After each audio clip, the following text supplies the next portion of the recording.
প্রিয় অষ্টম শ্রেণীর শিক্ষার্থীরা, শুভেচ্ছা নিও।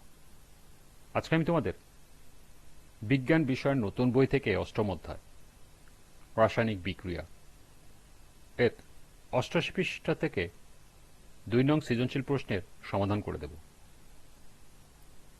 প্রথমে তোমাদের বলবো, যারা আমার চ্যানেলটি সাবস্ক্রাইব করো না তারা আমার চ্যানেলটি সাবস্ক্রাইব করবে এবং আমার সাথে থাকবে। তাহলে চলো আমরা ক্লাস শুরু করি। বিজ্ঞান অষ্টম অধ্যায়, পৃষ্ঠা নং ৮৮, ২ নং সৃজনশীল প্রশ্ন। তামান্না তার পুতুলে ব্যাটারি সংযোগ দিলে পুতুল নাচ দেখছিল।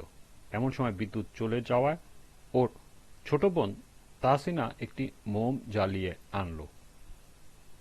প্রথম প্রশ্ন, প্রশমন বিক্রিয়া কি? দ্বিতীয় প্রশ্ন, লাইম ওয়াটার বলতে কি বোঝায়, ব্যাখ্যা করো। তৃতীয় প্রশ্ন, তামান্নার পুতুলে ব্যবহৃত ব্যাটারির গঠন ব্যাখ্যা করো। এবং সর্বশেষ প্রশ্ন, পুতুল ও মোমবাতিতে শক্তির কি ধরনের রূপান্তর ঘটে বিশ্লেষণ করো। তো চলো এখন আমরা এই 4টি প্রশ্নের সমাধান দেখে নিই। প্রথম প্রশ্ন ছিল, প্রশমন বিক্রিয়া কি? যখন কোনো অ্যাসিড ও ক্ষার পরস্পরের সাথে বিক্রিয়া করে লবণ ও পানি উৎপন্ন করে তখন সেই বিক্রিয়াকে প্রশমন বিক্রিয়া বলে। দ্বিতীয় প্রশ্ন, লাইম ওয়াটার বলতে কি বোঝায়, ব্যাখ্যা করো। লাইম ওয়াটার বলতে পানিতে COOH2 এর সম্পৃক্ত দ্রবণ বা চুনের পানি বোঝায়। চুনের সাথে বেশি পরিমাণ পানি মিশিয়ে ঝাঁকিয়ে ছেঁকে নিলে ক্যালসিয়াম হাইড্রোক্সাইডের যে স্বচ্ছ জলীয় দ্রবণ পাওয়া যায় তাকে লাইম ওয়াটার বলা হয়। বিক্রিয়াটি হল CaO অর্থাৎ চুন যোগ H2O অর্থাৎ পানি বিক্রিয়া করে CaOH2 অর্থাৎ লাইম ওয়াটার। তৃতীয় প্রশ্ন ছিল, তামান্নার পুতুলে ব্যবহৃত ব্যাটারির গঠন ব্যাখ্যা করো। উদ্দীপকে তামান্নার পুতুলে যে ব্যাটারি ব্যবহার করে নাচ দেখছিল তা ছিল একটি ড্রাইসেল বা শুষ্ক কোষ। এ ব্যাটারি নিম্নরূপে গঠিত হয়। প্রথমে অ্যামোনিয়া ক্লোরাইড NH4Cl, কয়লার গুঁড়ো এবং ম্যাঙ্গানিজ ডাইঅক্সাইড বা MnO2 ভালোভাবে মিশিয়ে তাতে অল্প পরিমাণে পানি যোগ করে একটি পেস্ট বা লেই তৈরি করা হয়। এই মিশ্রণটি সিলিন্ডার আকৃতির দস্তার চোঙে নিয়ে তার মধ্যে একটি কার্বন দণ্ড বসানো হয় এমনভাবে যাতে দণ্ডটি দস্তার চোঙকে স্পর্শ না করে বা করে না। কার্বন দণ্ডের মাথায় একটি ধাতব টুপি পরানো থাকে।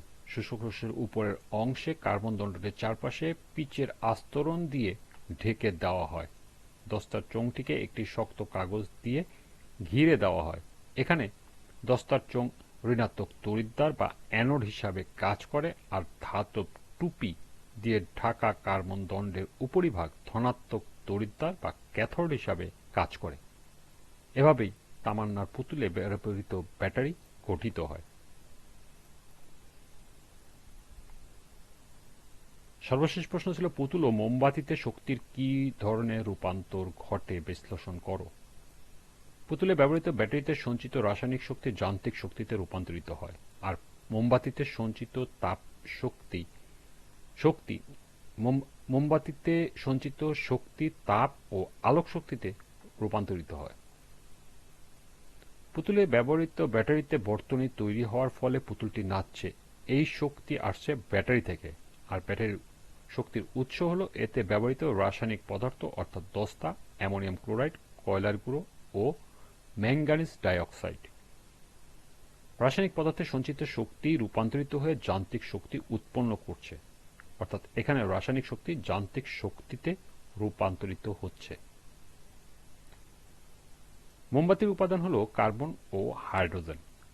একে বাতাসে পোড়ালে কার্বন এবং হাইড্রোজেন বাতাসের অক্সিজেনের সাথে যুক্ত হয়ে কার্বন ডাই অক্সাইড এবং জলীয় বাষ্প উৎপন্ন করে। এ সময় তাপ এবং আলো উৎপন্ন হয় এবং উৎপন্ন তাপে কিছু পরিমাণ মোম গলে তরল হয়, অর্থাৎ মোমবাতিতে সঞ্চিত শক্তি তাপ ও আলোক শক্তিতে রূপান্তরিত হয়।